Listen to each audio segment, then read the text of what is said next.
एक ईश्वर को लेकर कितने अनंत मुहावरे बन सकते हैं, तो 2-4 कोशिशें मेरी तरफ से भी। छोटे छोटे मंदिरों में रहते हैं छोटे छोटे ईश्वर।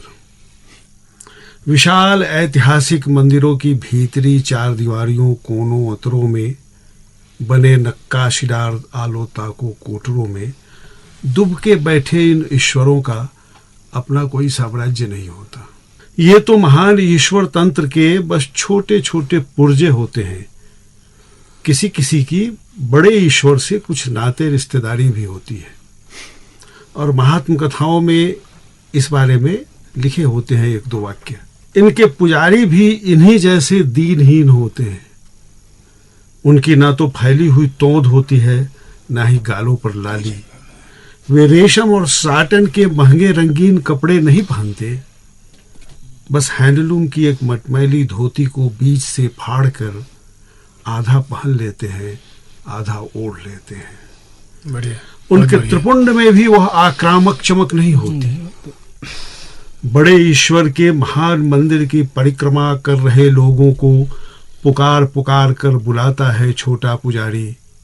अपने ईश्वर का उनसे नाता रिश्ता बतलाता है। इक्का दुक्का कोई छिटक कर पास आ जाए तो झट से हाथ में जल अक्षत देकर संकल्प करा देता है। फिर 1100 आशीर्वादों के बाद मांगता है 11 रुपए की दक्षिणा। इससे अधिक कुछ मांगने की हिम्मत नहीं जुटा पाता है छोटा पुजारी। वैसे मिलने को 1.25 रुपया भी मिल जाए तो संतोष कर लेता है। वैसे मिलने को 1.25 रुपया भी मिल जाए तो संतोष कर लेता है। लगभग अप्रचलित हो चुकी छोटी छोटी रेलगाड़ियां इन छोटे ईश्वरों पर ही चढ़ती है। एक बहुत ही छोटी और अविश्वसनीय कमाई पर पलते हैं इन छोटे छोटे पुजारियों के कुनबे। कई बार तो ऐसे गिड़गिड़ाता है छोटा पुजारी कि पता नहीं चलता दक्षिणा मांग रहा है या भीख। सबसे छोटे और दयनीय होते हैं, सबसे छोटे और दयनीय होते हैं उजाड़ में नंगी पहाड़ियों या मलिन बस्तियों के निकट ढहते ढनमनाते मंदिरों के वे ईश्वर जिनके होने की कोई कथा नहीं होती। उनके तो पुजारी तक नहीं होते। रोटी की तलाश में किसी शहर को भाग चुका होता है पुजारी का कुर्बा, अपने ईश्वर को अकेला असहाय छोड़कर। अपनी देह की धूल तक नहीं झाड़ पाता है अकेला ईश्वर। अपनी देह की धूल तक नहीं झाड़ पाता है अकेला ईश्वर। वह तो भूलने लगता है अपना वजूद, तभी छठे छमाहे आ जाता है कोई राहगीर।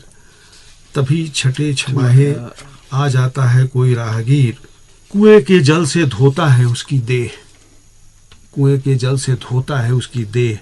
मंदिर की सफाई करके जलाता है दिया। इस तरह ईश्वर को उसके होने का एहसास कराता है। इस तरह ईश्वर को उसके होने का एहसास कराता है।